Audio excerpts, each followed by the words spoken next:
Down through your window, no big city lights, just greenery. I don't know what you come for. Listen up, my dear, we're such a man free. Welcome to the land of many faces. Not one, not two, but 6 different races. You know when the sun kisses your skin, you're in the right place. G-U-I-A-N-A. Oh, that's my beautiful country. G-U-I-A-N-A. One people, one nation, one destiny.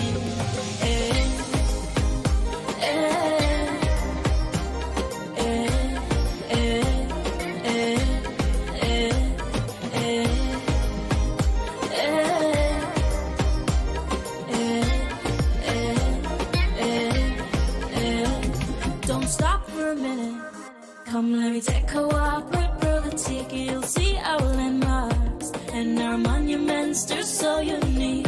The high brick structure, the lighthouse, the tallest wooden structure, cathedral, 176th Street, monuments, and the beautiful city hall. You know with the wind in your hair, you're in the right place. G-U-I-A-N-A. Oh, that's my beautiful country. G-U-I-A-N-A. One people, one nation, one destiny.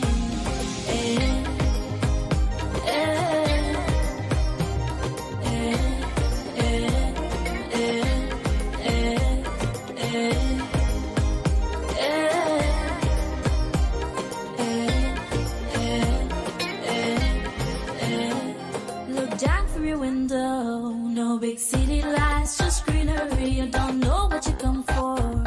Listen up, my dear, we're such a man free. Welcome to the land of many faces. Not one, not two, but 6 different races. You know when the sun kisses your skin, you're in the right place. G-U-I-A-N-A. Oh, that's my beautiful country. G-U-I-A-N-A. One people, one nation, one destiny.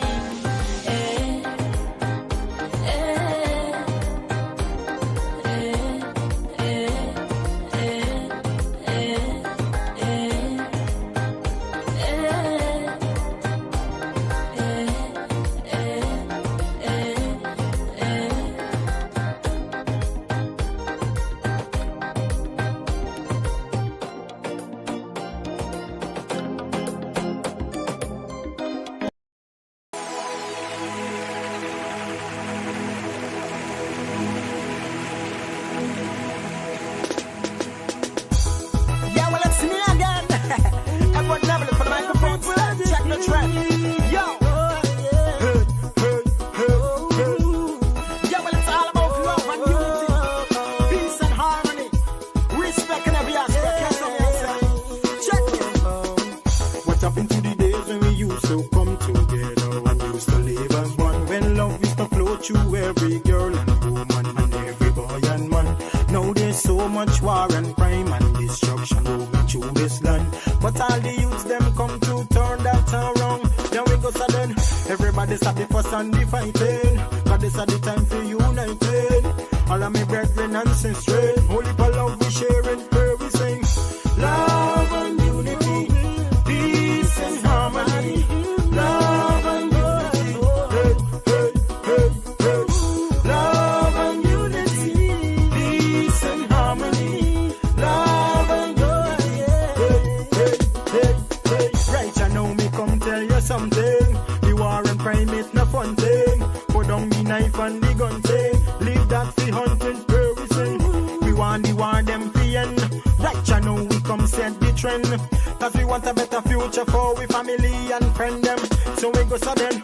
We no care where you come from and what's your name. One blood alone I run through we vein. Unity you know so that is the game. Everybody come let's join the love train. Wave all the hand them from left to right. Cause you don't know say how to unite. Everybody jump in a line. Come on and sing the punchline in time. Love and unity, peace and harmony. Love and unity, hey, hey, hey, hey. Love and unity, peace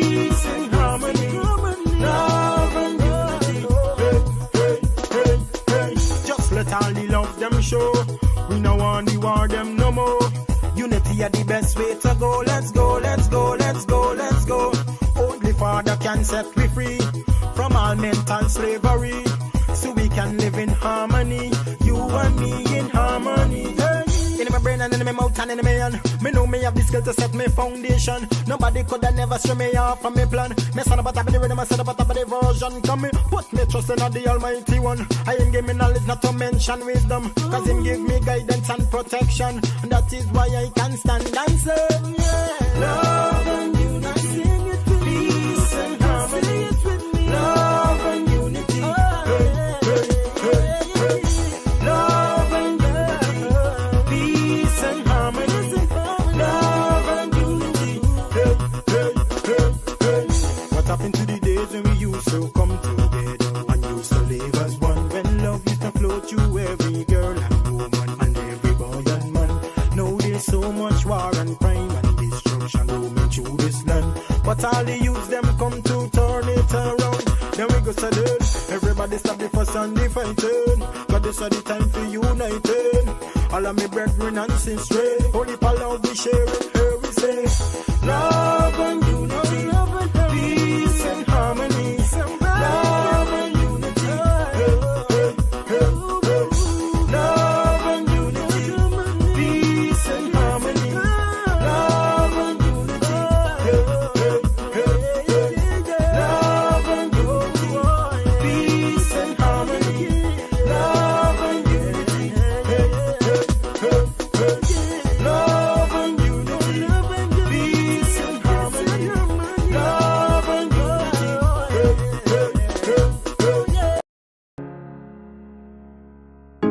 This is Quincy Anderson. You know I love my country. There's no other country better than mine. Welcome to Guyana, land of 6 races, 6 different faces, and we all live in love. Guyana is a beautiful country, no other can compare. Got everything right here, so no other can compare. Guyana is made up of so many natural resources. We don't need no forces, cause we got enough resources. Let's talk about bauxite, gold, diamond, and rice. We got it right here. Guyana ain't going nowhere. We got enough oil too. One Guyana, I love Guyana. Guyana, my country, my home. The only place I call home. One Guyana, I love Guyana. Guyana, my country, my home. The only place I call home. Hey, hey, Guyana is nice, Guyana is fun, Guyana is clean, Guyana is green, Guyana got oil, Guyana got gold, Guyana got young and Guyana got old. I ain't talking no more. Guyana got things, we growing wings and developing things. The government real and that's a big deal. I'm singing from my heart, Guyana. I love Guyana. Guyana, my country, my home. The only place I call home. One Guyana. I love Guyana. Guyana, my country, my home. The only place I call home. Welcome to Guyana, land of 6 races, 6 different faces, and we all live in love. Guyana is a beautiful country, no other can compare. Got everything right here, so no other can compare. Guyana is made up of so many natural resources. We don't need no forces, cause we got enough resources. Let's talk about bauxite, gold, diamond, and rice. We got it right here. Guyana ain't going nowhere. We got enough oil too. One Guyana, I love Guyana. Guyana, my country, my home. The only place I call home. One Guyana, I love Guyana. Guyana, my country, my home. The only place I...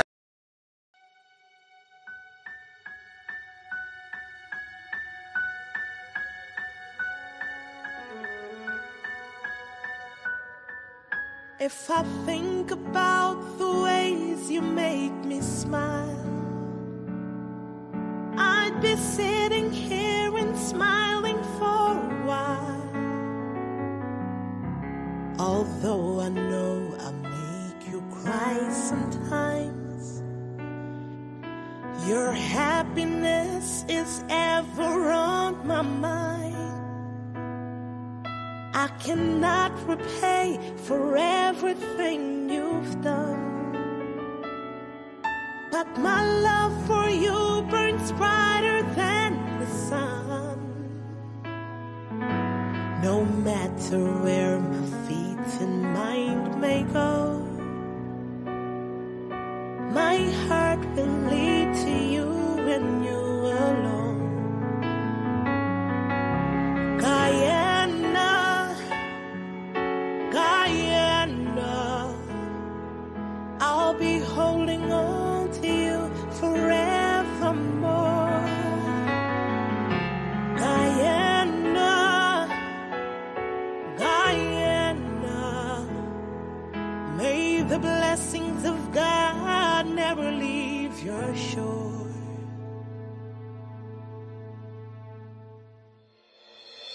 A paradise so wondrous to behold, a work of art, your heart is gleaming gold. They sail the waters, soar above the trees, to find the gem between the mountains and seas. Your children know we try though we may fall. We stand united now to heed your call. Our fathers fought the fights for liberty. Forever I'll defend Guyana free. Guyana, Guyana, I'll be holding on to you forevermore. Guyana, Guyana, may the blessings of God never leave your shore. Guyana, Guyana, I'll be holding on to you forevermore. Guyana, Guyana, may the blessings of God never leave your shore. Rise up for your land. Rise up, won't everybody stand? Rise up for your land. Rise up, won't everybody take a stand? Rise up for your land. Rise up, won't everybody stand? Rise up for your land. Oh,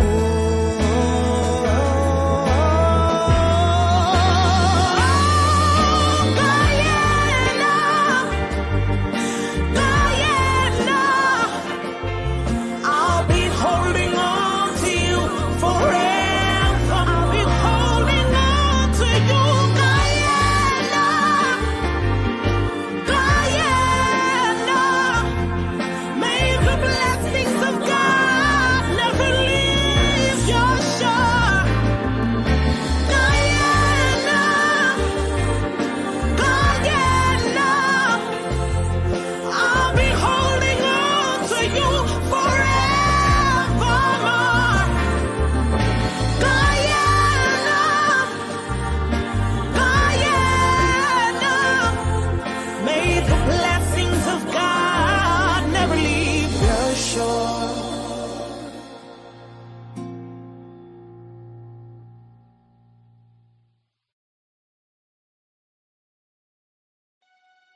If I think about the ways you make me smile, I'd be sitting here and smiling for a while. Although I know I make you cry sometimes, your happiness is ever on my mind. I cannot repay for everything you've done, but my love for you burns brighter than the sun. No matter where my feet and mind may go, my heart will lead to you and you alone. Guyana, Guyana, I'll be holding on to you forevermore. Guyana, Guyana, may the blessings of God never leave your shore.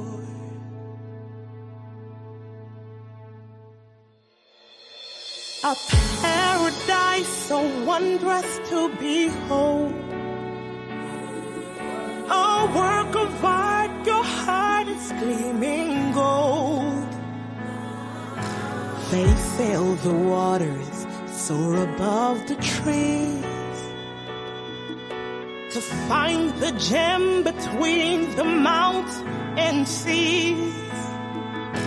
Your children know we try though we may fall.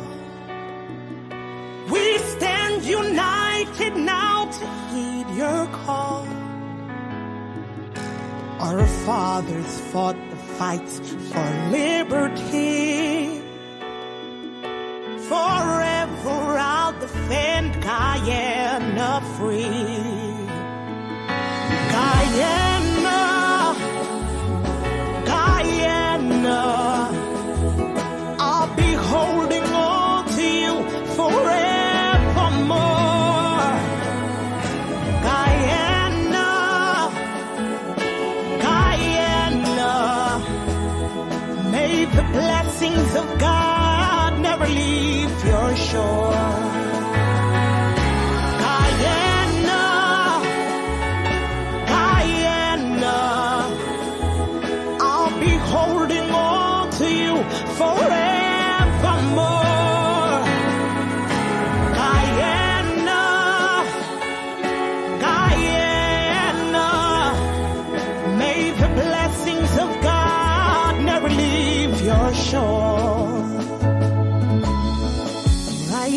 Rise up for your land. Rise up, won't everybody stand?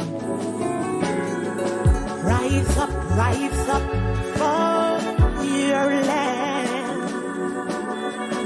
Rise up, won't everybody take a stand? Rise up for your land. Rise up, won't everybody stand? Rise up for your land. Oh,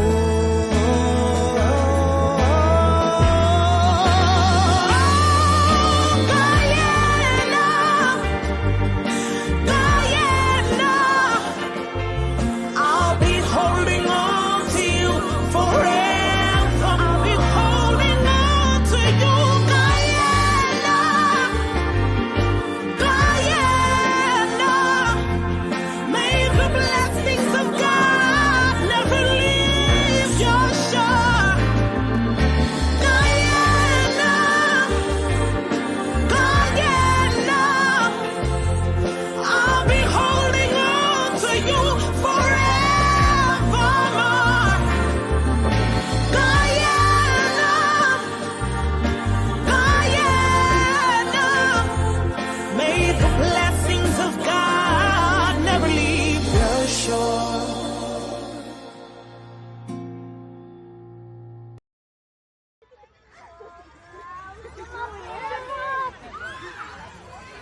vex. But I tell you, sometimes you just got to listen.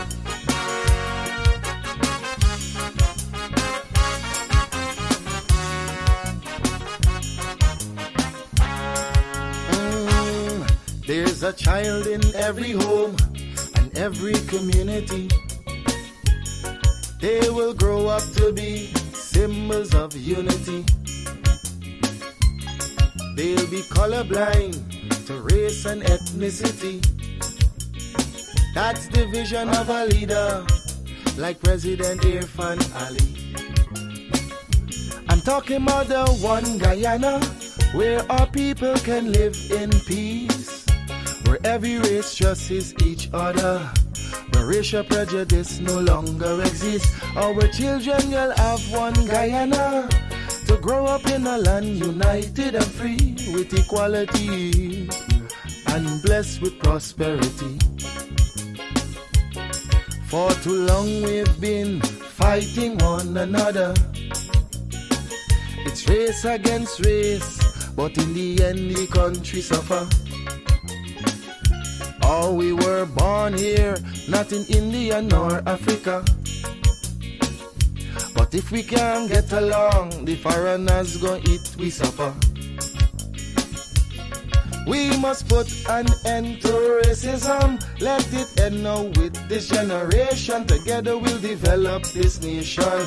Make Guyana the gem of the Caribbean. Don't listen to them wicked politicians who will divide us to win an election. Believe it or not, Guyanese no smarter than that.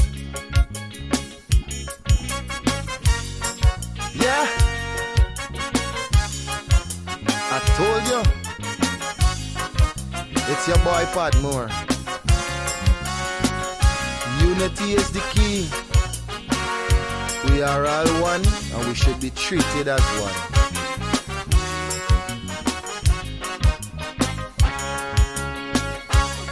Our ancestors were slaves and laborers, but the life they endured made it better for us.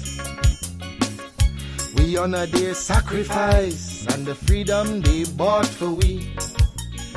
But some descendants of slaves use that to fuel the rich. It doesn't matter what's your skin color, when we bleed blood it's red the same. Let's respect and love one another. When a brother cry we must feel the pain. We're Portuguese, African and Indian. We're Chinese mixed up, we're Amerindians. We're all Guyanese. Let's end this segregation. I'm appealing to Guyanese in the diaspora. We welcome you home. We've got a lot to offer. It's not the same place that you run away from. Come see the paradise Guyana has now become. I'm talking about the one Guyana where our people can live in peace, where every race, where racial prejudice no longer exists. Our children will have one Guyana to grow up in a land united and free with equality and blessed with prosperity.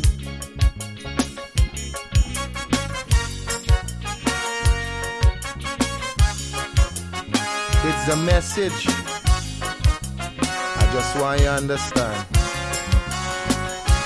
Stop and think for a minute. Really think for a minute.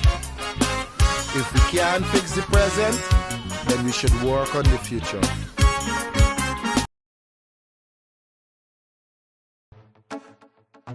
Caution them. AJ. Make it an anthem. Land of Guyana, of rivers and plains. I'm a real Guyanese. From the time when I step on the scene to the moment me leave. I'm a real Guyanese. From the red to the black to the gold to the white to the green. I'm a real Guyanese. And nothing can change me.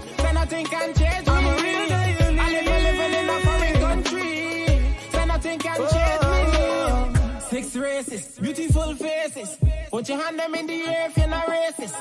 I pledge myself to honor always. I will never disgrace this. Then want peace and we mop. Wait your mothers, we not get you that. No, not one caress.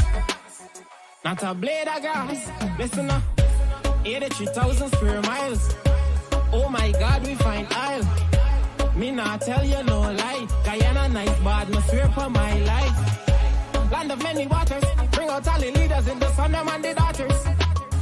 If you want to we fall. No, not at all. I'm a real guy you need. From the time when I step on the scene to the moment me leave. I'm a real guy you need. From the red to the black to the gold to the white to the green. I'm a real guy you need. And nothing can change me. So nothing can change me. I'm a real guy you need. I live in a foreign country. So nothing can change me. We got stop broke. Allow it tough crook. It now always pretty son about a try act shook. Got a big up GRM, me know how my tax look. And when me have the money, me can go for my bank book. Beautiful Guyana, we there in South America. Land of kite, the flora and the fauna. Independent people, so we doing what we wanna. Never violate because you could become a Ghana. Them love we country, all the foreigners, them children salute you. In the Indian temple, love we border, we no want no problem. Never fall, we forever standing. Me love how God make you, would never forsake you. Unique in every way, could I never mistake you. If Guyana was a girl, they surely would date you. That's why them want take you. I'm a real guy you need. From the time when I step on the scene to the moment me leave. I'm a real guy you need. From the red to the black to the gold to the white to the green. I'm a real guy you need. And nothing can change me. So nothing can change me. I'm a real guy you need. I live in a foreign country. So nothing can change me.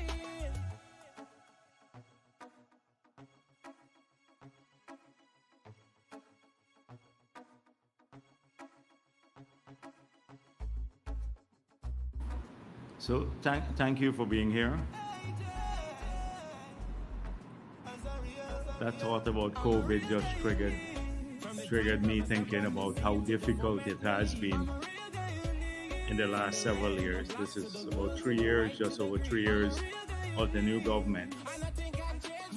And we practically lost half of it because of COVID and the need to address COVID and the inability to visit communities, talk to people, work on the ground, because the primacy of keeping people safe at that time was so important.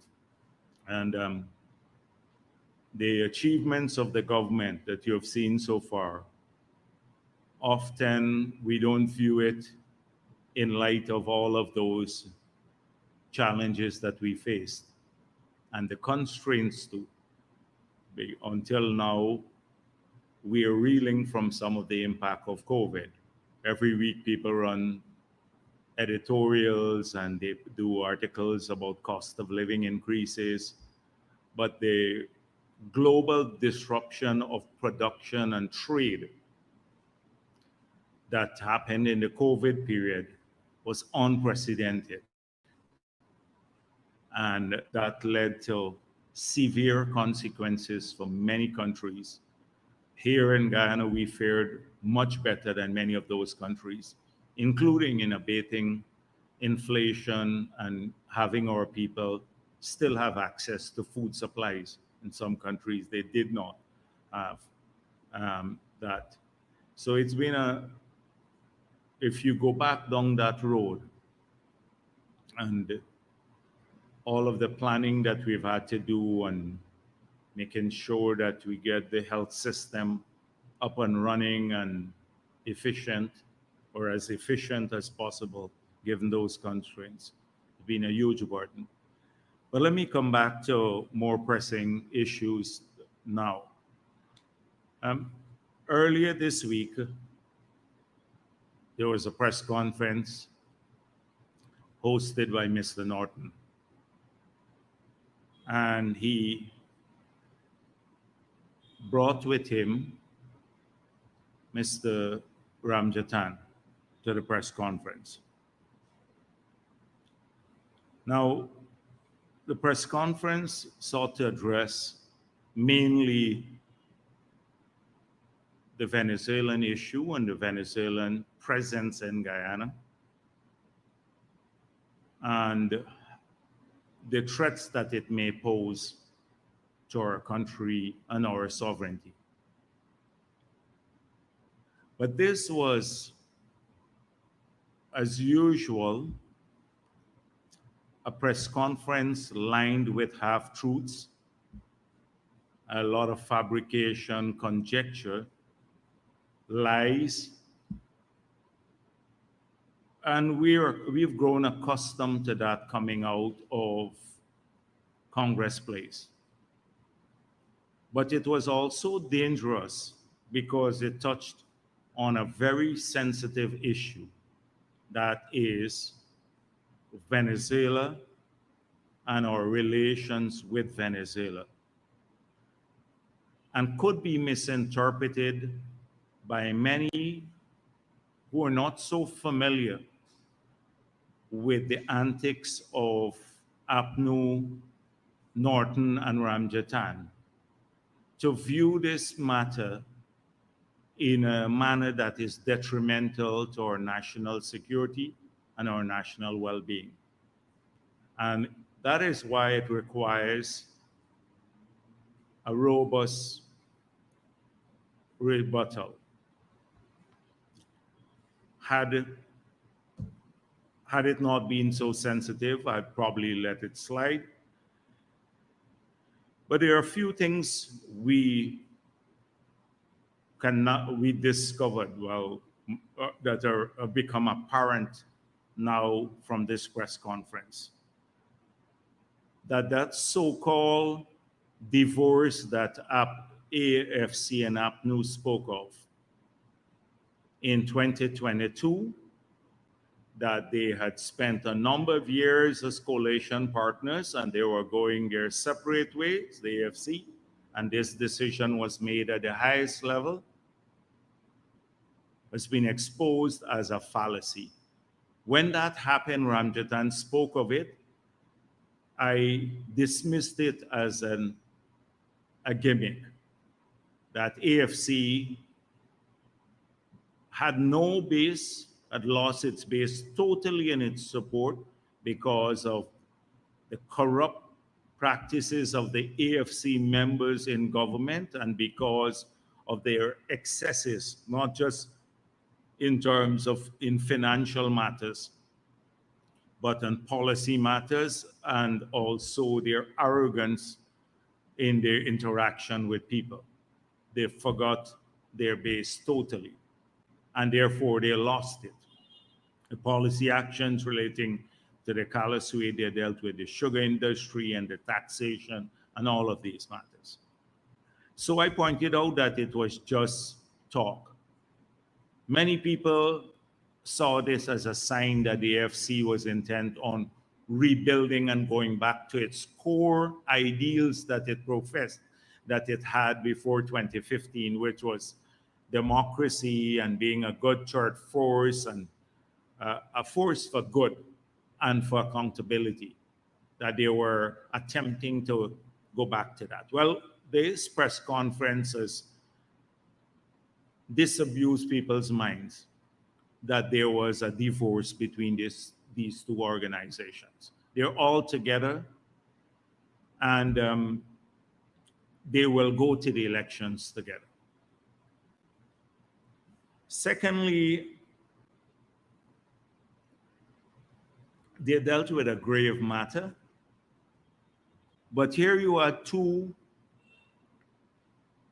policy lightweights and people who have not been at the center of the serious discussions on national security and our preserving the integrity of this country. Being very glib and allowing the press conference to entertain some very dangerous notions. So we saw Ramjatan as in his usual mode. Ramjatan has, in his full lapdog mode, he has honed his skill admirably the lapdog skill. So he was there every time adding to Norton. I saw his comments. Before you take questions, Norton made a statement. He said, before you take questions, I want to say my presence here is in full support of the statement made by the opposition leader. He had to interject that. Then along the way, he said, let me add that Aubrey is absolutely right about the issue. That was his presence at the press conference. It was to support Aubrey Norton in the lapdog mode, because AFC is nothing practically without the PNC. And so what are the things they spoke about? First of all, Ramjatan spoke about us not understanding national security, and I wouldn't even get into that about Ramjatan and national security. This was the man whose biggest plan for fighting crime was to bring in dogs and horses from abroad. That was his trump. And amnesty for guns, as though the hardcore criminals would bring in their guns and give it over to the government. So what they did, they entertained a very dangerous notion from two persons, Adam Harris and Benchcop. Now, at these press conferences, they're more like, it's like me inviting Kwame McCoy and Jason Abdullah to ask me questions at a press conference. That's how Adam Harris and Benchcop are. So they're in-house people. They entertained this notion and confused it that somehow that we were going to cede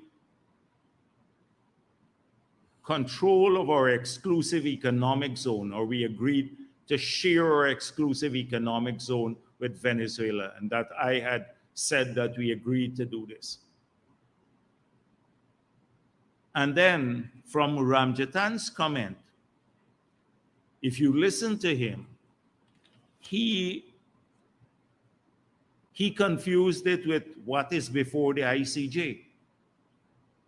Now, let me make it clear that no time in our history has any government moved away from our position that they find there has been a final solution to our borders with Venezuela based on the arbitration that took place in 1899 and the demarcation of our boundaries in 1905. No government in independent Guyana has ever changed that position or has suggested anywhere, locally or internationally, that we have a different view on that matter. Now and that matter is before the ICJ because Venezuela's spurious claim to our territory, which we see as that's the basis of the controversy that arose, that is now being adjudicated before the ICJ. Now, nothing else is before the ICJ.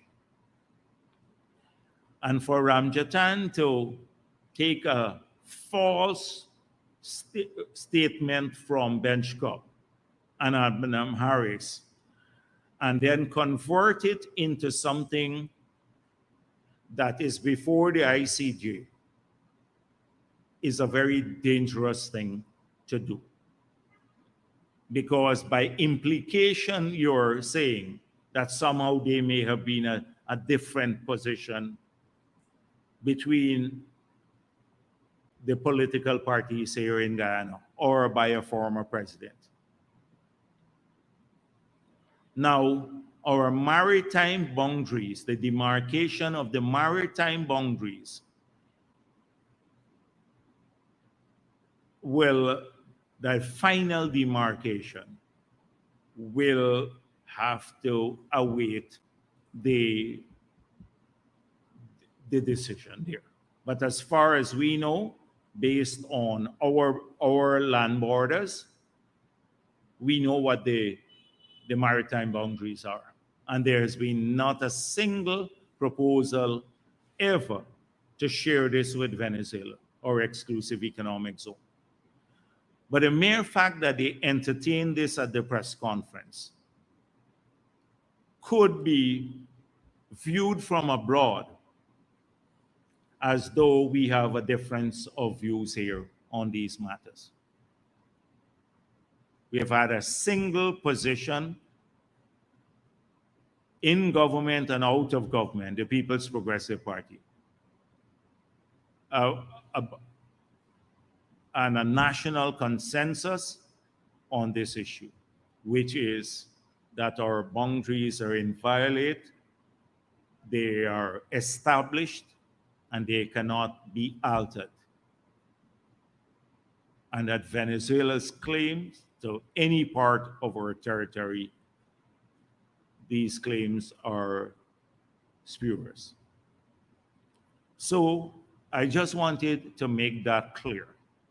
And they did it at a time, had that press conference, at a time when the opposition and the government in Venezuela just met in Barbados and signed an agreement. Now, in Venezuela, the government and opposition have been at loggerheads for a very long time. And the differences there are huge and intractable. And they have led even to Venezuela being sanctioned by the international community. Even worse than the differences here locally between the government and the opposition. And they could have united around one issue, which is the border issue. And here we had the leader of the opposition and his sidekick, the lapdog Ramjitan, going to a press conference to address this matter and entertaining the Adam Harris and Benchcop, who were just trying to score cheap political points at the expense of our national solidarity on this matter. The second issue that they dealt with was the Venezuelans in Guyana. Now, clearly, APNU knows they're going to lose the 2025 elections. I think they know this. Internally, the discussions have taken place in their camp, and they know they're going to lose the elections. APNU has this way, and the AFC, of inventing excuses. The last election, they lost because Russians interfered. Ramjatan didn't tell the press conference where the Russians are. Their last press conference, their last elections, they won, but the voters list was flawed. Now they're still saying they won the elections, but the voters list was flawed, and that harmed them. So now the new boogeyman,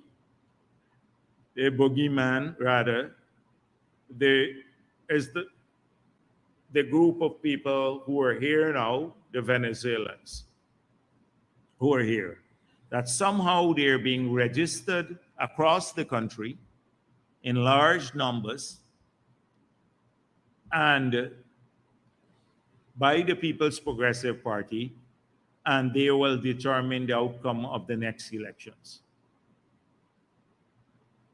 So, as of today, If you look at how many people are registered in this whole exercise from January 1 to now, it's in category A, it's about 8,698, and category B, 4,981, about 13,600 or so persons. Category B are those who are 14 years and above. And category A are those who can get on the list immediately. If you look at the regional breakdown, it mirrors the population density, the population of the region. So the largest are from region 4, 5,330 from region 4 of the 13,600. The next region, the next most populous region is region 3, 2,198, then region 6, 1,600 and something. And so we don't see any evidence of this here in the actual registrations that are taking place in the country. It's false. Mr. Norton, I think when asked by Chabral about numbers, he said they don't have numbers. Well, those are the numbers I'm telling you about. But he said that they were making objections. But the claims and objection period has not started because the registration period runs up to November 30th, and thereafter there will be a claims and objection period at which they can go and object to any name that they believe is fraudulently placed on the list. So clearly, he was lying again because they couldn't have made any objections. The claim and objection period has not even started. And as you see, the numbers are not unusual based on previous registration and based on population, as we know, in the region. Ramjatan said something that was very strange, though. He said people who are known not to be Guyanese born, but born in Venezuela are registering. And I want to remind Ramjatan, because I think he himself has family who are born abroad and close family, that they would be eligible for Guyanese citizenship too. Because a lot of the Venezuelans, the people who we are calling Venezuelans, they're really Guyanese. Their parents migrated when they were driven out by the PNC when we were starving in this country. We had no, PNC was rigging elections. They had no freedom by Norton's party. They had to flee Guyana to Venezuela, to the islands, to Suriname, to the US. They fled this country in droves. And a lot of those people had children who were born in Venezuela, but by virtue of the Guyanese blood, they're eligible to have Guyanese citizenship, notwithstanding the fact that they were born in Venezuela. So one would think that this guy is a lawyer and would understand this, but clearly he believes that anyone born abroad, even to Guyanese parentage, would not be eligible for Guyanese citizenship. I don't know if he was high or what at the press conference. I didn't look at it. So this is a big issue now, the Venezuelans here. Now, clearly, the concern about people who come here and have no connection with Guyana, that there is a need at some point in time to repatriate them. When APNU was in government and we were in opposition, and they spoke about building settlements in Region 1 for people, we expressed a similar concern. But that concern, we said that, first of all, let me tell you what we said. We said that there are several categories of people who are coming from Venezuela. Those with Guyanese heritage, they're automatically eligible for entry and citizenship and staying here indefinitely. That indigenous people on both sides of the borders, they have been moving, they're migrants, and therefore that our policy, the Waraos, etc., to allow free movement of the people, because many times on the border, people move in the indigenous communities across borders.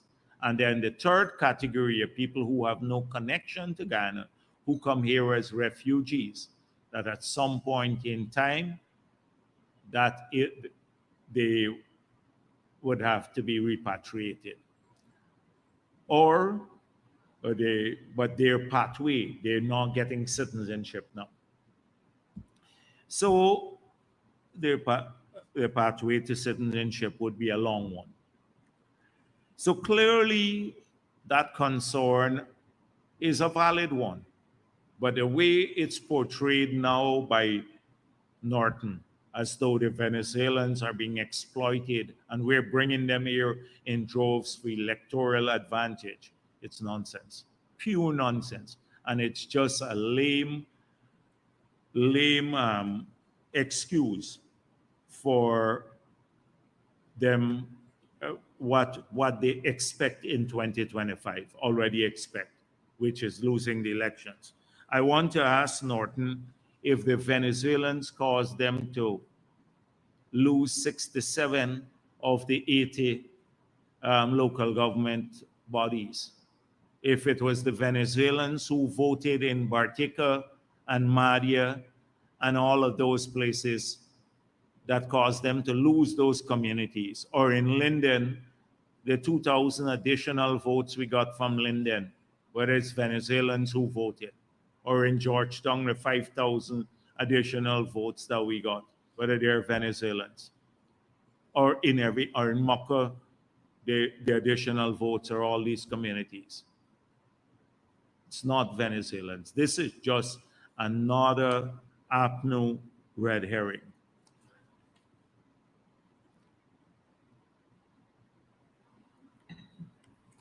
It is, as I said before, it was an extremely dangerous press conference to have at this time.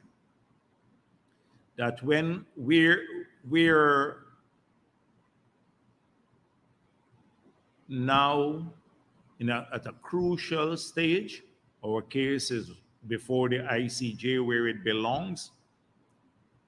We have resisted every attempt of Venezuela to go back to the bilateral approach to the resolution of the controversy. We have the support of the international community on this. We have had the condemnation of the international community on against the aggressive and the pugnacious statements made from Venezuela, and we need to keep the national solidarity on this matter. And therefore, nothing should be done to undermine it, especially the small-mindedness of these two individuals, Norton and Ramjatan, who believe they can politicize anything. Mature leadership in the PNC and the PPP never would have done that.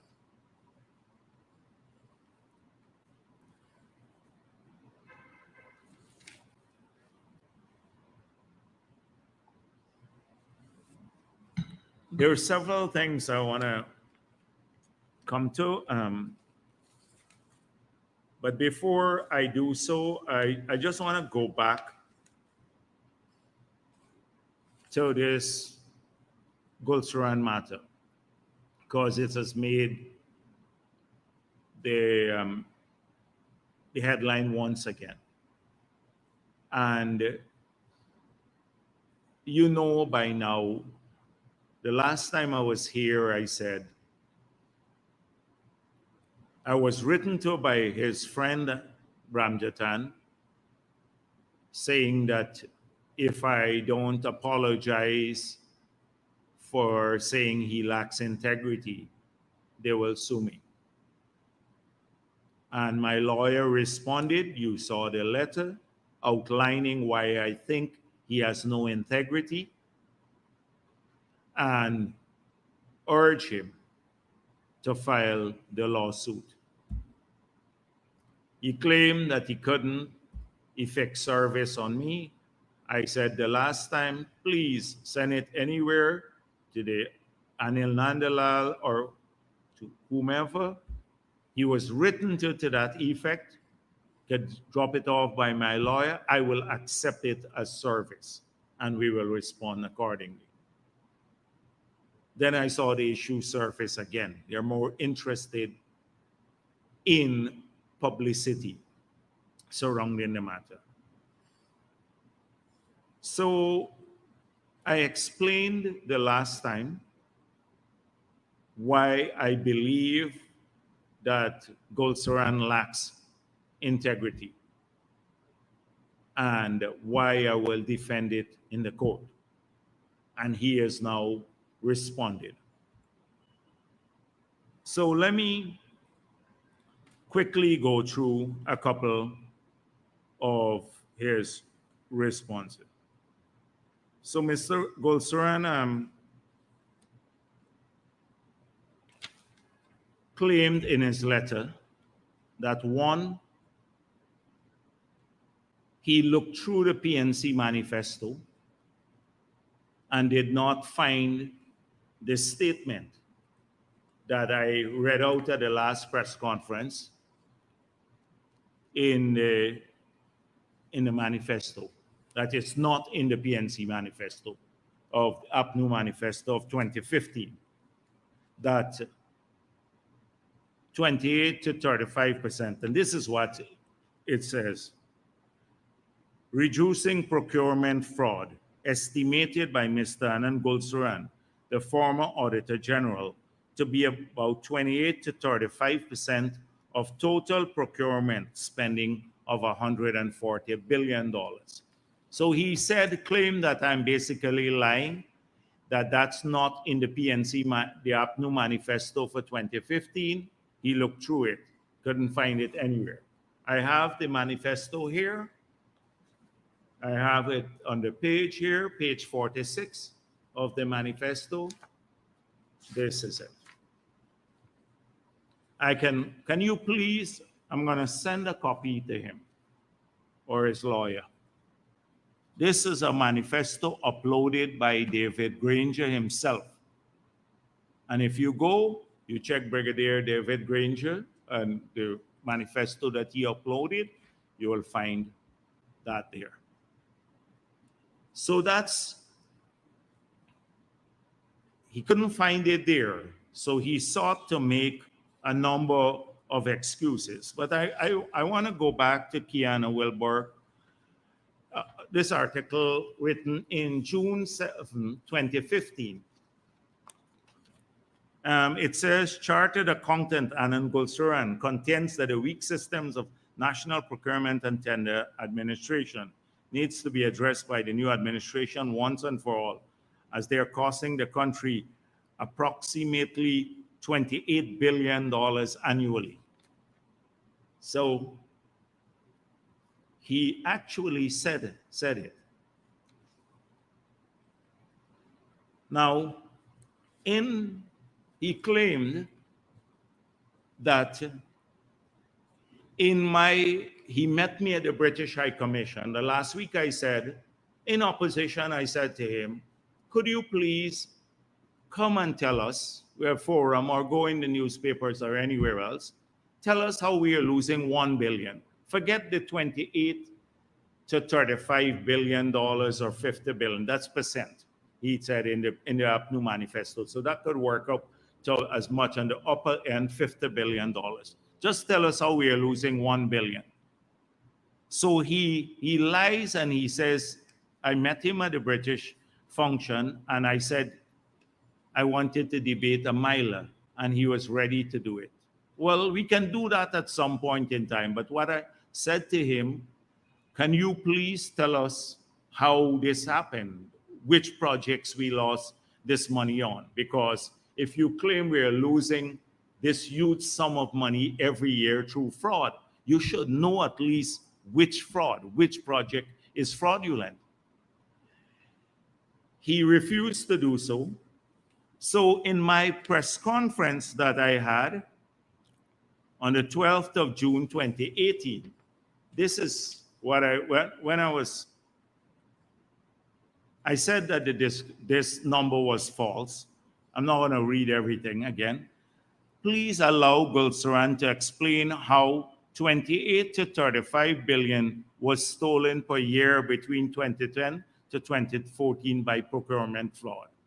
I don't know if I can make the request through the reporters here. This is 2018. Can you please ask your editors or publishers to give him 2 pages to explain, even 1 page? This is a blatant lie. He would have to go to which projects. You have to say X project we lost billions on. He has no details, absolutely nothing. It's a figment of his imagination. So it's not a new issue. He is until today not given the details of how, first of all, his estimation was used by APNU politically. It's in APNU manifesto. I believe he helped them to craft that. Can't be certain of that, but given the close association and what followed, I can reasonably surmise that. But it's there. He just said in his letter today, published today, that it's not in the APNU manifesto. I've demonstrated it's there. I've demonstrated that this is not the first time I've asked him to go public with the details of it. So he lied about that too. He said at the British High Commission, I just asked him about a miler. He could do it even today if he had any integrity. Because when an accountant says this or an auditor general, he needs to go through the details of it. So to confuse the issue, he throws in, he was speaking generally about Marriott. So he needs to tell us, Marriott, how much we lost through procurement fraud, if it was Marriott. The Berbice River Bridge needs to tell us a bit about that. The Amilas Fall Hydro Project, which never happened, so we couldn't lose the money with procurement fraud. The East Bank Expansion Road Project, I'm still trying to find out what that was about, and the fiber optic cable. So if you add all of them together, it can't be that sum per year. And that's 1 year, and these are multiple year projects. So he's still, I believe, in the witness box. My lawyers, I have a number of lawyers who will ask details about this. And then he could prove his professional integrity in the box. The second thing I have, he mentioned in the article, is that I piloted the Audit Act. So he is absolutely right that let me give you the Audit Act here.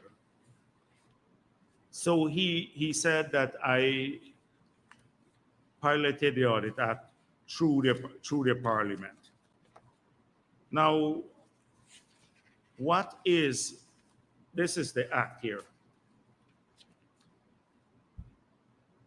Now, in this act, there's one very important provision that he should have told you about.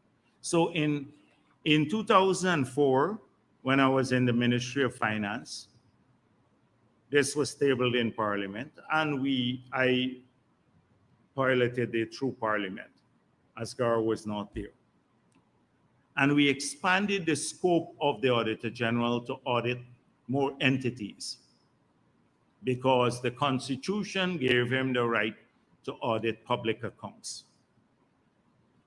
So there is a provision in this act which says, I'm going to read you the sections. The Auditor General, functions of the Auditor General. The Auditor General shall be the external auditor of the public accounts of Guyana, and in the discharge of his functions shall have complete discretion in examining and reporting on the receipt, disbursement, and control of public monies, and on the economy, efficiency, and effectiveness in the use of such monies. That 4.1. 4.2, without prejudice to subsection 1, the government may cause an additional audit to be conducted by an auditor other than the Auditor General, where an agreement entered into between the government and the international financial institution so dictates. And then thirdly, without prejudice to subsections 1 and 2, the minister responsible for finance may request the Public Accounts Committee to cause an additional audit to be conducted by an auditor other than the Auditor General. So let me explain. If you read his letter, read the letter. A lot of fluff, but he says, I was not taking his side. I took the side of the international community, because I claim that they didn't have the capacity to audit, and it would have affected our international loans, etc. So that concern that we had in 2004, we reflected it here in the law, because we allowed for a second audit. He could proceed, but where a financial institution did not accept his audit, then we could have done a second audit, because they will not disburse resources on the basis of their assessment that their office was not capable at that time. We just started building capacity. Remember, we just got into office. But the next provision is the most important one. It says, the Auditor General shall control all audits, and only one, and the government can do any internal audit, but any external auditor has to go through the Auditor General's office, or with one exception, that the Minister of Finance will go to the Public Accounts Committee and can commission another audit. Now, Mr. Gulsaran in 2015 was handpicked by APNU to do forensic audits. He should know this or the law well, because he quoted me as piloting this in his letter today. He should know this law very well, because this is the law that he operated under, to know that the Minister of Finance could not contract him directly to do any audit, that it was illegal to do so when he took the job as a forensic auditor for the government. If it didn't go through the Auditor General, and it did not go through the Auditor General, it had to go through the Public Accounts Committee of Parliament, and that never happened. He participated in an illegality, fully well knowing that this law doesn't allow it, because he was handpicked by APNU, being close to APNU. So two laws he broke.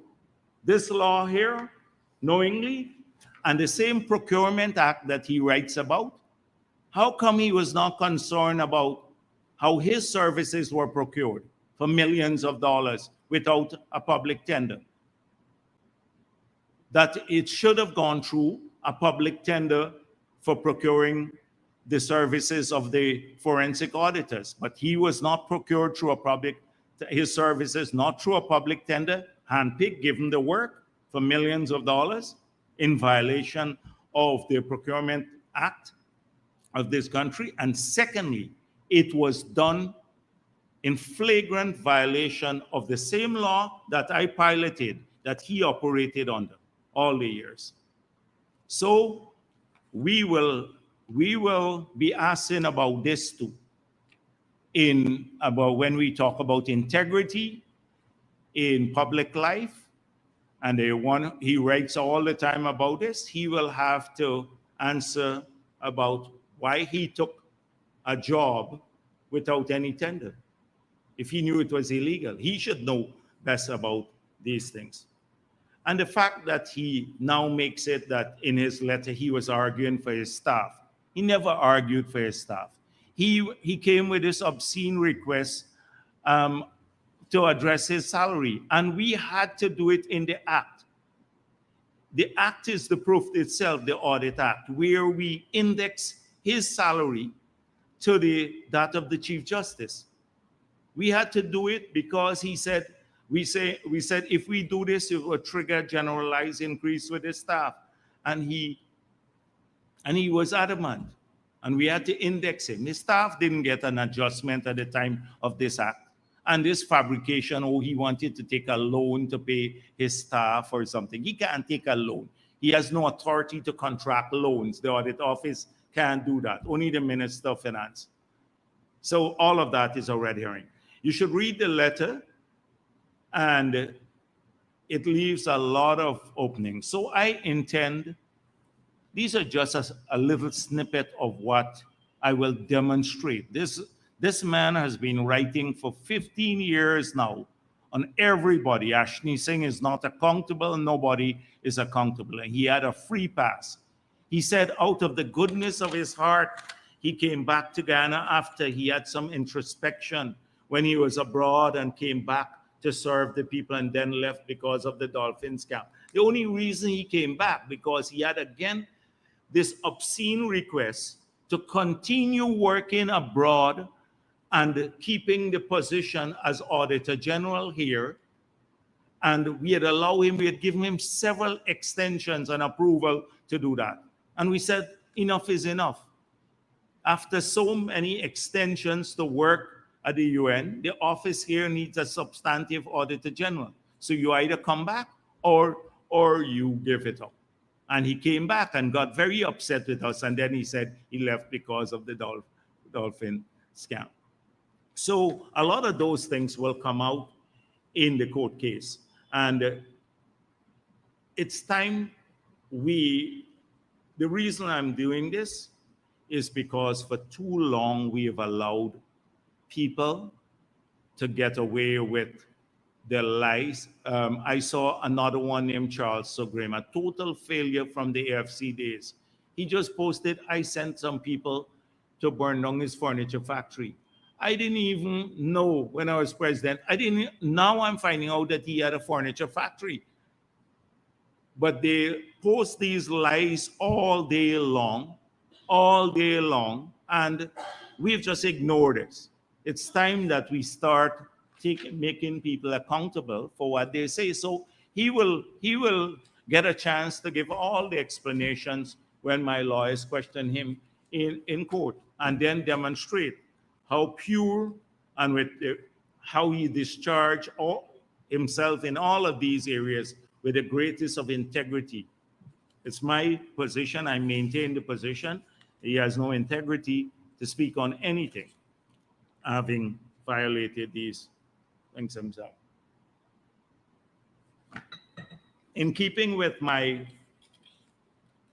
issue of responding, making sure that nothing that disparages the PPP's track record and rewrites the history of our track record and our tenure in government, I need to respond to a few things. So I noticed a series of editorials in the Starbuck News.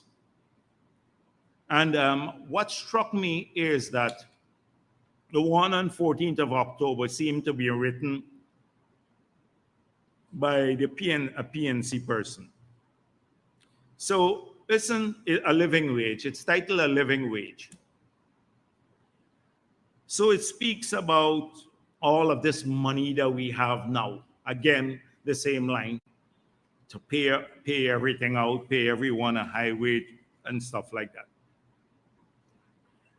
And then it makes a few arguments. So the first is a 2015 Global Financial Integrity Report showed that for the years 2008 to 2012, illicit financial flows, primarily in the form of under-invoicing of imports and other tax evasion practices, represented 511.2% of the country's spending on education and 264% on the health sector budget.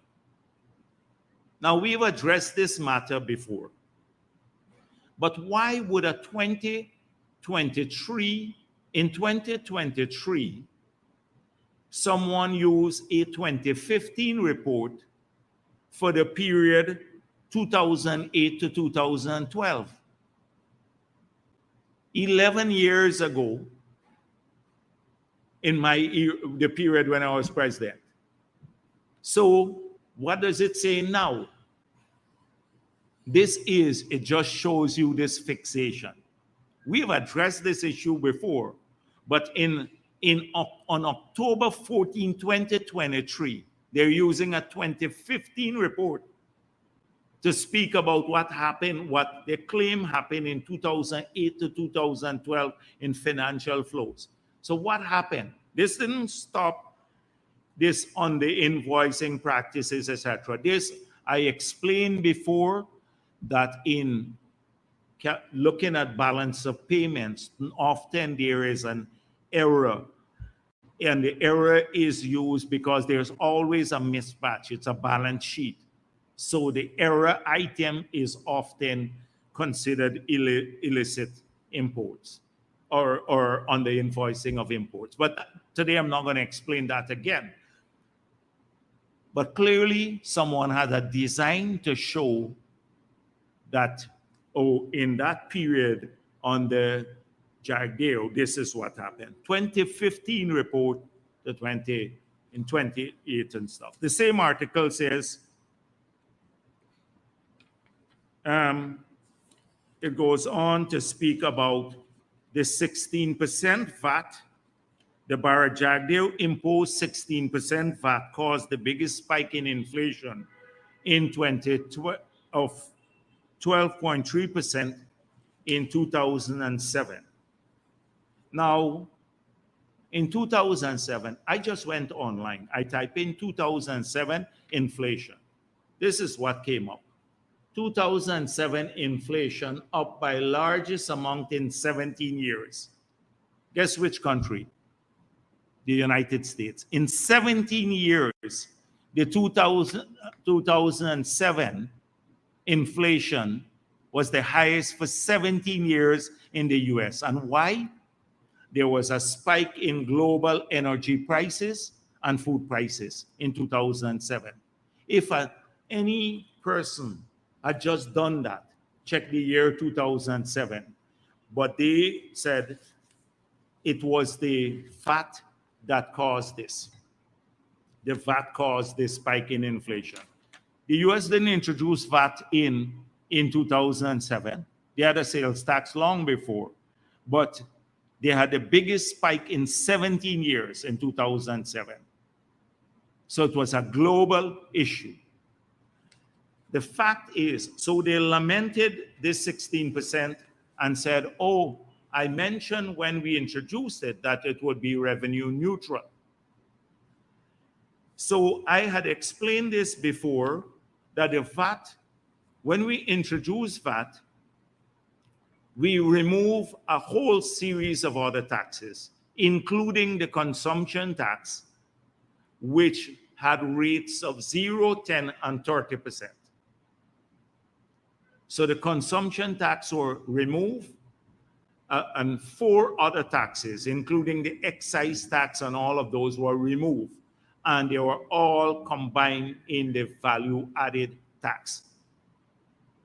CARTAC at that time did this study, the IMF, and said for it to be revenue neutral, you had to introduce VAT at 16%, but across all items, on every good and service in this country. I was president, I said that will never happen. What did we do? We exempted nearly 50 food items. So it was 0 for those food items. We exempted electricity from VAT. We exempted water from VAT. We exempted educational services, health services.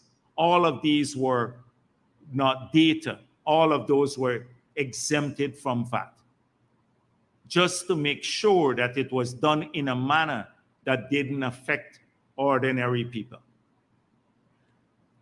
They lamented that, but they didn't complain that APNU introduced the VAT on all of those items when they got into office. So this editorial here is hopeless. It's very hard sometimes to think that a serious newspaper will allow such garbage, which are not fact-checked. I don't mind people fact-check things, but this garbage to be treated as an editorial, just a cursory check would allow you to do that. And editorials are supposed to mean more. They're supposed to be more research pieces and pieces that allow people to think, not like an APNU piece that is total lie. So that there is it for you. The next one said, he said, they said. So this has to do a lot with what happened. APNU reported that, and Patterson said that the CEO, the president of Exxon, the local Alistair Rutledge,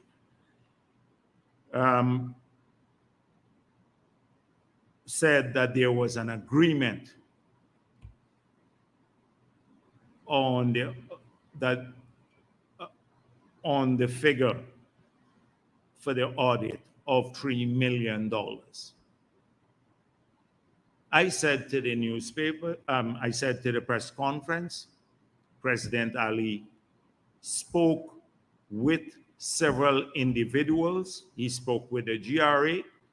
He spoke with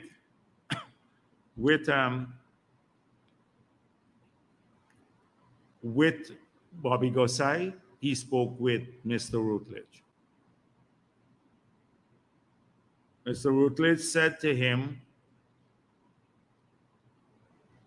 that he never told the opposition there was an agreement, that this was discussed, never any agreement. Now, Patterson came back after I said that and said, I'm lying. So this could easily be verified. So this is what the newspaper says.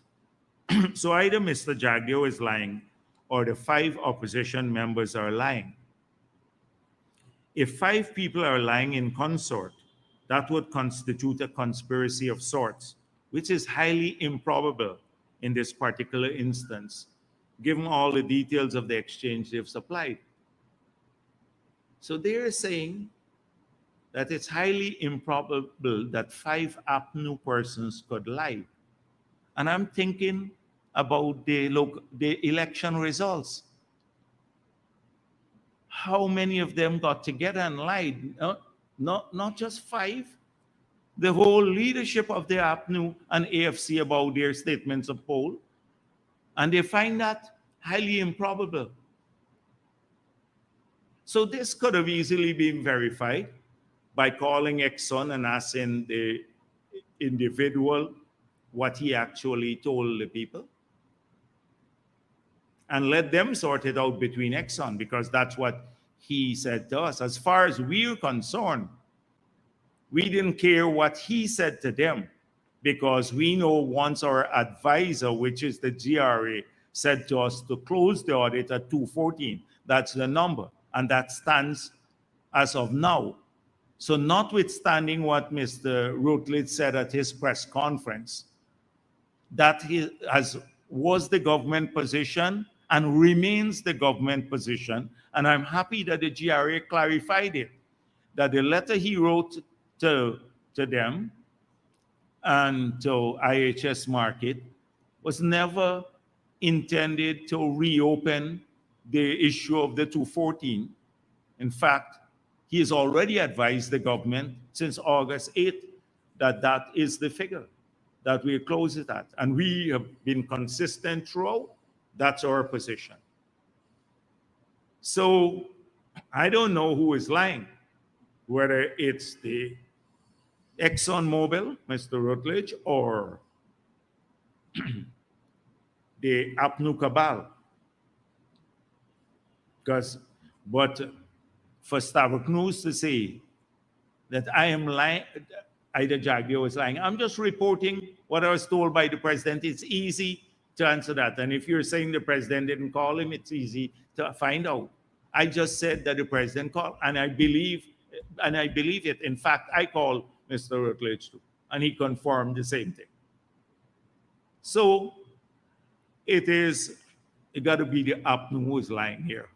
Either them or Exxon is. But we're not taking any blame for this. And the fact is that our position remains consistent from the beginning. And it remains until today that is where the audit would be closed at.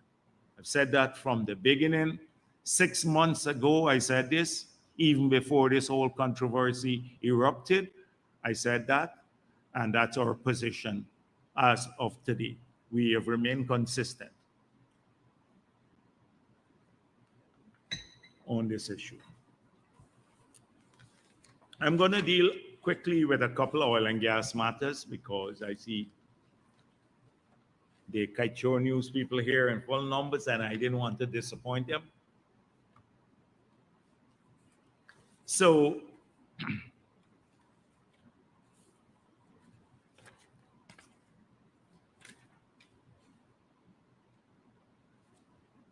I just need, let me go through a few things. So Exxon had refused Jagdeo's claim on closure of 214 audit. So he couldn't refute any claim of mine. In fact, I made a statement, not a claim. And the statement was, we've been advised by the GRA that it's 214 in a letter of August 8th, and that is the position we're going with. And that's the government's position. It's the president's position, the cabinet position. I'm not making no claim here. So I'm telling you what our position has been and has always been. So Exxon Head can't refute anything. So, and as we've seen, I don't know what happened, but the GRA said he misinterpreted their letter. Now, I saw something about ring fencing. This blatant lie. How could you lie this much? This newspaper is really like, I don't know how could you deal with like this sort of thing. It's a new realm that we're operating in. So VP Jagdeo claims ring fencing oil projects would leave Guyana with nothing in the future. But I said we'd have nothing in the future. I spoke about what our position has been and what ring fencing will do, and about the timing that with money coming to the treasury. That is the whole issue that I was speaking about. Not that nothing will come in the future. That it would, if you ring fence this project now, it's true that we could get more because you will pay off for the investments earlier, so you will start receiving a higher revenue flow earlier. If the ring fencing, there's no ring fencing, therefore it will take a bit longer to recover, get their revenue. So it comes in the back end, more revenue, but it comes from a larger production. So the revenue increases dramatically if the money that would have come in earlier gets reinvested. That is what I was explaining. That leaves nothing in the future. And so it is unbelievable.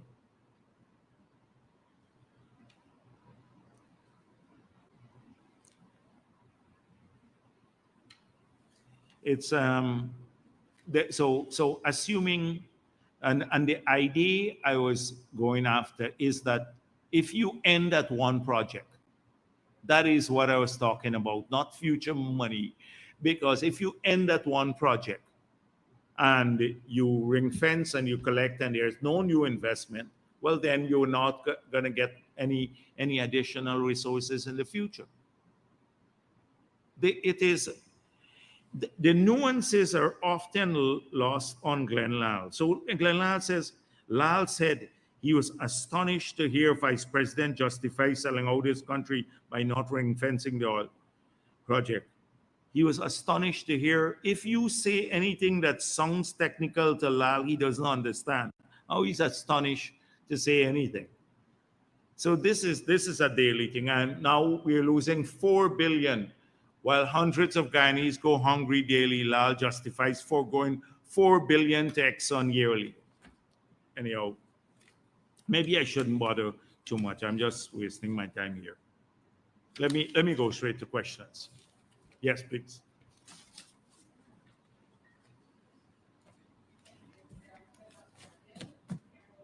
News. Three quick questions. The first is, you mentioned the audit.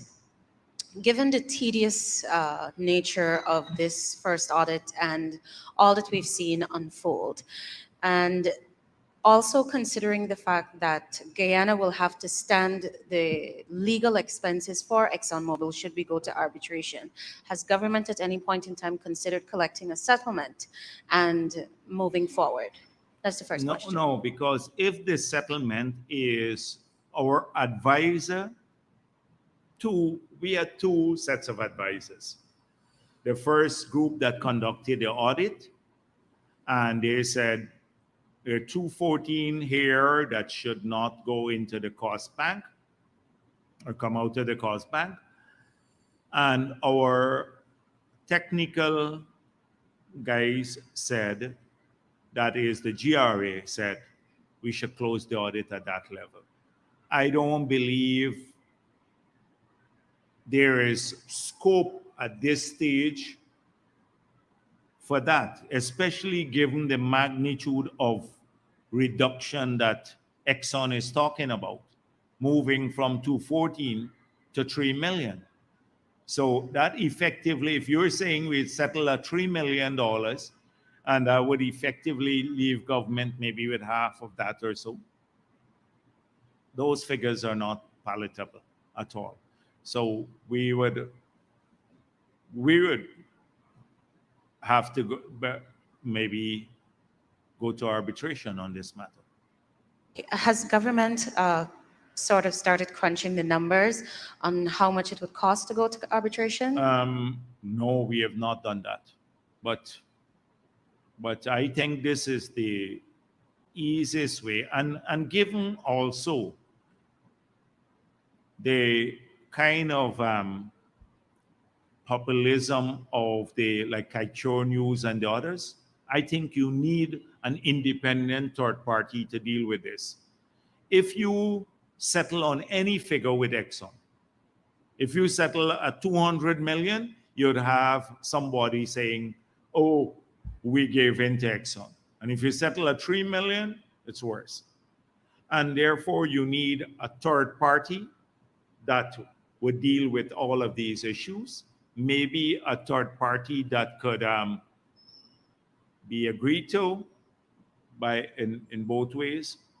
Well, the arbitration that provides for a third party, but maybe some other mechanism where a third party, not contemplated right now by the PSA, but a third party that everyone has faith in, the whole country, maybe that is a route that could be explored. But right now, I think we should not engage in negotiations. Thank you. On the second audit, have you had an opportunity to review some of the preliminary findings as yet? I told you already, I'm not getting involved in this process. It's a technical, if I review it, I know I've seen the audit. It's with the GRA. Everybody has seen the audit. But I made this clear 6 months ago, and Marcel spoke to me about this. I'm not commenting on numbers. This must be done by our advisors. They go through the audit, they look at the quality of the audit first, they would look at the findings of the audit, and then advise the government. They can say, we suggest that these numbers be negotiated down, or there are deficiencies in the audit. The guys have to fix the deficiencies, or thirdly, close the audit as it is, and then we'll act on it. So although I may have a view on the matter, I'm not prepared to express that in the public domain because I don't want to influence the technical process. There is a technical process here, and I made it clear the politicians must not influence that technical process. Thank you. Now, I know we've spoken quite a bit about the costs and the effective ring fencing, but just for the record, can you say what is government's position on Exxon perhaps using some of its revenues to cover the expenses of Kaichor and Kanji? But that would be illegal. Thank you. That would be illegal if Exxon is using its expenses to cover Kanji and Kaichor. It would be illegal because it is effectively, the project is ring fenced around the Stabroek block, but not for Kanji or Kaichor. It would be illegal.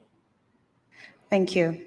Now, turning to ExxonMobil's press conference, which you touched on, Alistair Routledge made some comments about the capacity of the Ministry of Natural Resources to fulfill some of its new responsibilities in the new PSA as well as the legislation. How does government feel about such a criticism? And as a follow-up to that, he said that a bid was submitted for the auction, but feedback was also provided on the fact that Exxon finds the relinquishment provisions to be too challenging, unusually short, and they would not sign it as is. Is government prepared to be flexible on that? So on the capacity issue, or let me deal with the other issue first, and then I will deal with capacity.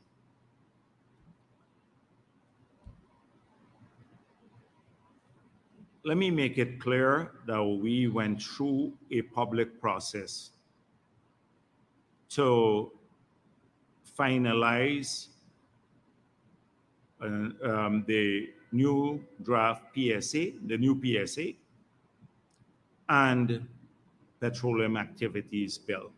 We had these drafted by a group, IHS Markit, that has international expertise in the oil and gas sector. They're very familiar with the regime, the fiscal regimes, as well as relinquishment regimes in other parts of the world. We bought that expertise. We gave instructions that, and this was through an iterative process, that we want to have our fiscal regime remain competitive, but it must change from the conditions, the fiscal regime of the Stabroek Bloc. And we have seen what that looks like today, moving up from 2% to 10% royalty, and then effectively ring fencing by smaller blocks, the 65% for cost recovery. These are the important provisions of and a 10% corporate tax. They said to us, this is very competitive globally. You remain in the spectrum when we look from the spectrum of fiscal regimes globally, you remain maybe towards the upper end, but competitive. They also drafted the other provisions of the PSA. They suggested that we strengthen the loose arrangements that we had and the lax regime that we had for acquiring blocks and then relinquishing areas after a certain period of time. They put in there what they believe is a global norm. And they also put in, we insisted that there'd be some financial penalties should people not achieve their commitments, to discourage people taking these areas, holding on to them, not doing anything for the entire duration of the exploration license, and then giving them a back. We lose as a country because no activity takes place there. To discourage that, we have some robust financial penalties. The point I'm making, this came out of a group that has international expertise. We then put that document to public consultation. We received a number of comments from various groups. We shared these with our consultants, and we incorporated some of these comments. If ExxonMobil, look here in Guyana or in Texas, believe that we must take every one of their comments on our draft PSA and accept those comments fully, wholeheartedly, and then incorporate them in the new PSA, they need to think again. They need to think again. So this is not the era where they will draft a cabinet decision for the government of Guyana, for the Ministry of Natural Resources, and the government of the ministry will then take a cabinet decision drafted by Exxon to the cabinet for approval. And that is what happened with the 2016 agreement. Exxon, the Clyde and Company report showed that the first draft of the cabinet paper was produced by Exxon. And then it went, Trotman and the others took that to the cabinet. This is a new government, a different dispensation. So if they believe that if they are sweetened by that approach, well, it's not going to happen now. And secondly, I saw Mr. Rutledge comment that they can't sign the new PSA as is currently drafted. So he probably got sweetened by the Stabroek and Exxon by the Stabroek PSA. And therefore, they're comparing the two, and this looks very different. The conditions seem onerous. We don't believe the conditions are onerous. They are canvassed by an international advisor, and we are told that they are not onerous, and they would allow for effective management of the sector. So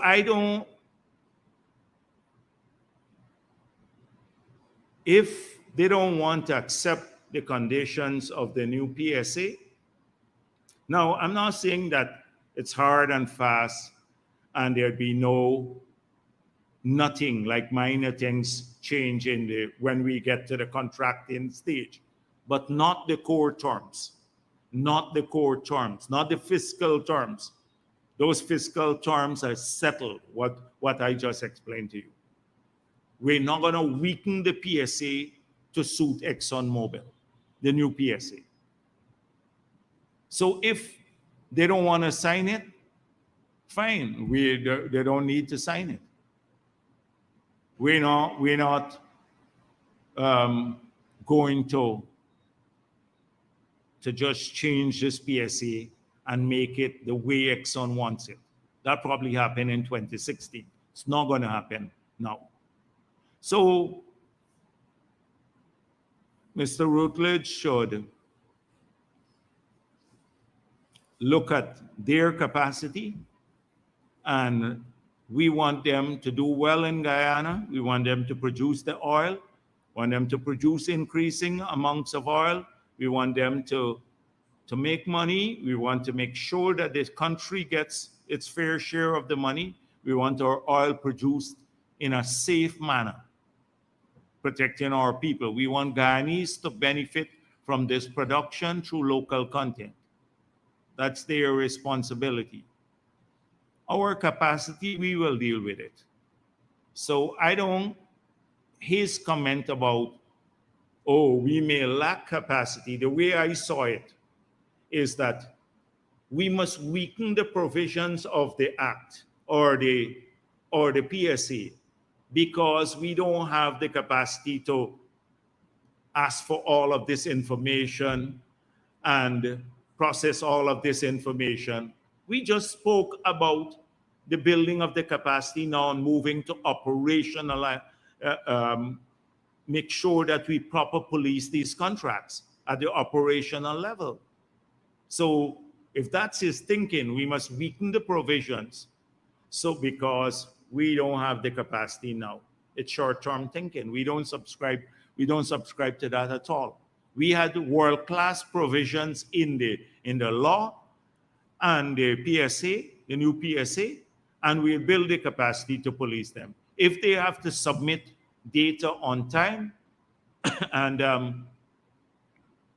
and he shouldn't worry too much with our capacity to process the data. He should worry about their responsibility to produce the data and submit it to the ministry on time. That is how I see the question of capacity. We're working at building capacity. Thank you. Finally from me, sir. Troy Resources has walked away owing Guyana over $2.6 billion in royalties. Does the government know its standing with other companies in the industry, and what is being done to ensure there isn't a repeat of this behavior?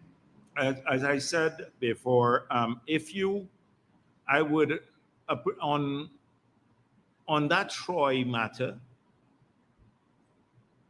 we took charge of the area. That was the last time. I think you should submit. I told Vikram that the media should respond if they're writing in return.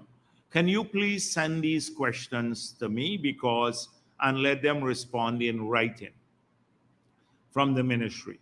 Because this issue on the gold sector, particularly this Troy issue, there are lots of details. We heard they have assets here in Georgetown. We're looking for those assets, the control of the area, and so they should really be dealing with those. Those are details that I don't want to get into. They're not policy issue. They're more policing issues, and the ministry should deal with that. Good afternoon, Vishani from the newsroom. Just following up on the concerns you raised about the statements at the opposition presser. Two things. I just wanted to know, have you communicated how you and the government feel about those statements with the opposition, one? But also, what's the level of discourse between the government and the opposition as it relates to Venezuela, particularly now that we see what appears to be increased military activities by the border? I know the president briefed the leader of the opposition, and that is their last position that I am aware of, that they were briefed on this matter. But the situation keeps.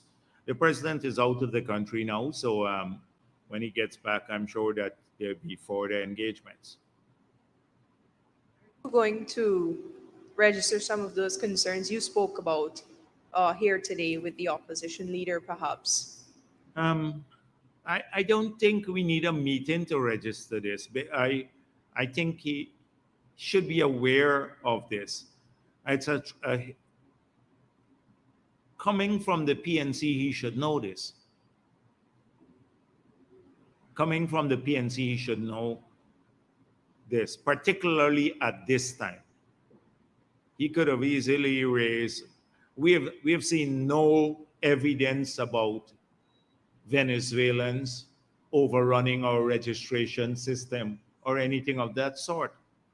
It was a press conference in the middle of a situation where we're facing threats from this country.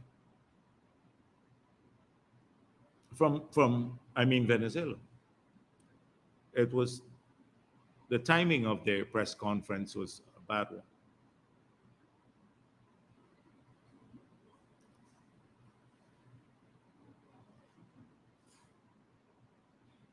On the issue of the ministry speaking, last week and the week before, you said that it's up to the ministry to speak on the disciplinary action to be taken against Mr. Gosai. Well, we've tried. The PS? Yes. He's not answering. The minister isn't answering either. Yeah. And we're tired. All right. I'm going to make sure that they have a written response. A written response maybe today or tomorrow from the agency. You know what's the... Huh?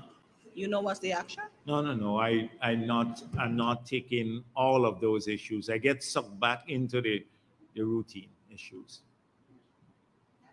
Okay. Davina Bhagat with Kaitra News.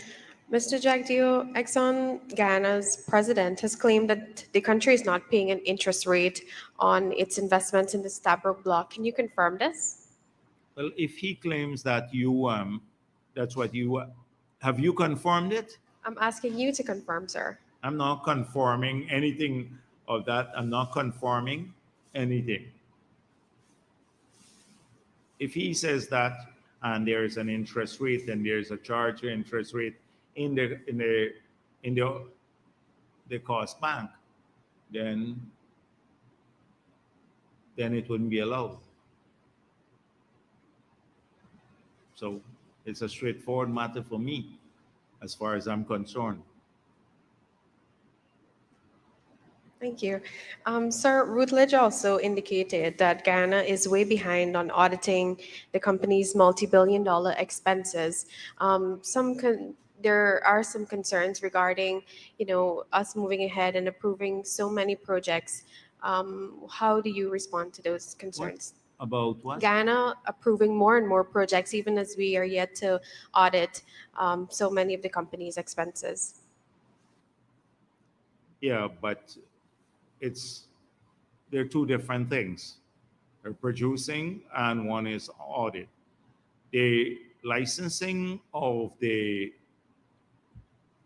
new production is something that we can, the policymakers have to get involved in after technical review. And so we've been able to get that going. For as far as I'm concerned, the audits are going to be on track because we've completed up to 2020. They're now selecting the firm to do their audit up to the last year. So I think we'll be on track before mid next year. So I don't see it as it's going to be a delay. This one took too long to complete. It wasn't that the audit wasn't done on time. It's just that the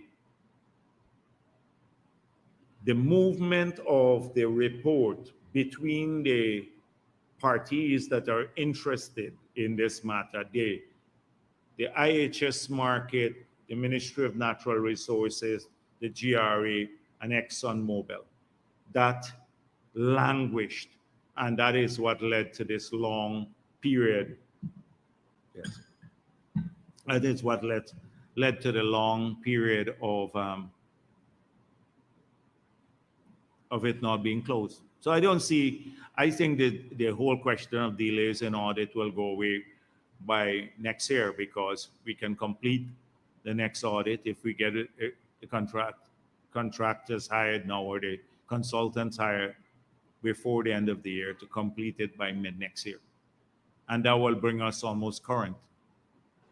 And just for clarity, sir, was Exxon told which agency it needed to consult with on the audit? Exxon told which agency? Okay, so at their press conference yesterday, Exxon said, not yesterday, but Tuesday, Exxon said that it engaged GUSAI at the Ministry of Natural Resources because it never knew that it had to consult with the technical agency, which was GRA on the audit. No. The thing is that GRA is our advisor on this matter. GRA is the advisor. GRA was not the first line of contact with ExxonMobil. The audit came to us, to the Ministry of Natural Resources. They sent it to the GRA for technical advice. That is why I said the last week that when the president spoke with Mr. Gosai, he said that he was receiving information and sending all of the information to GRA throughout. GRA said they never received any of the information. Last week, you recall me saying that when he spoke with them together. That is what they said to the president. So it was a breakdown between the two technical agencies. GRA claimed they never had all of the submissions that came from Exxon, but not approved by the government of Guyana. They never saw any of those. Okay, finally from me, how does government view the company awarding contracts for FPSOs without the relevant project approvals? The thing is that these are long lead items. A company does this on its own, but this is a risk that they take on their own, because if they have to, it's like a big project. There's some long lead items. So if you want to keep momentum, you have to start discussions even before you've completed all of the permitting process. But if you don't get the permit, then it's your money you lose. You lose your money.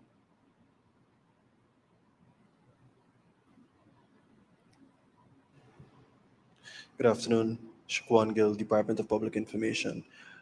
VP, we've heard about the $5 billion that has been allocated for cost of living. And it was said previously, of course, that we would know where this would be going pursuant to consultation. Are there any updates? Yeah, well, it's the 5 billion is still there. It's not like it's been expended as yet. So there are some ideas already. I've seen some ideas floated about how to utilize, but there's been no final decision as to what will go where. But it's sitting in the. I saw Annette Ferguson wants to know where that the 5 billion is. It's not. It didn't disappear, Annette. It's in the treasury, still there. Mr. Jagdeo, then Shabral Damrawi. Sir, in dealing with the Venezuelan issue and your response to the concerns by the opposition, one of the issues you did not touch on was the security aspect. How convinced are you that among those Venezuelans who are arriving, that they may be fifth columnists, as is being described by sections of the opposition? And what safeguards are there to ensure that the system is not being infiltrated? It's a very difficult thing to do because people arrive often without going through recognized points of entry. I know that the security forces are see this as an urgent issue and an important one. I know of a recent incident where a number of people arrived. There were concerns about the same matter and a lot of checks, background checks, interviews done with people were done by our security forces with these individuals. So the security forces are taking that concern seriously, the one raised. So it's not as though the concern doesn't exist. As I said before, I share the same concern as opposition leader when APNU had announced this policy of building settlements in Region 1. You recall they were looking for land. And I share the same concern. Ironically, now Norton is saying precisely and expressing the same concern that I had expressed as opposition leader when they were doing this.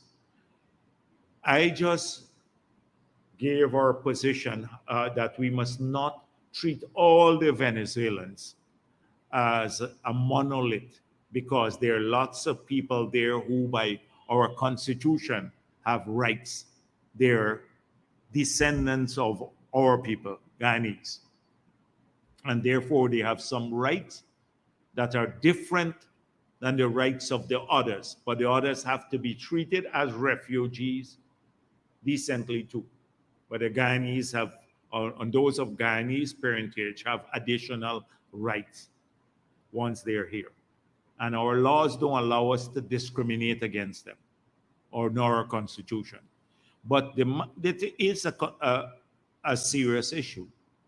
And is government taking any steps to ensure that the Venezuelans are not concentrated in large numbers in the county of Essequibo? Yes. From what we look at, we've seen people all over.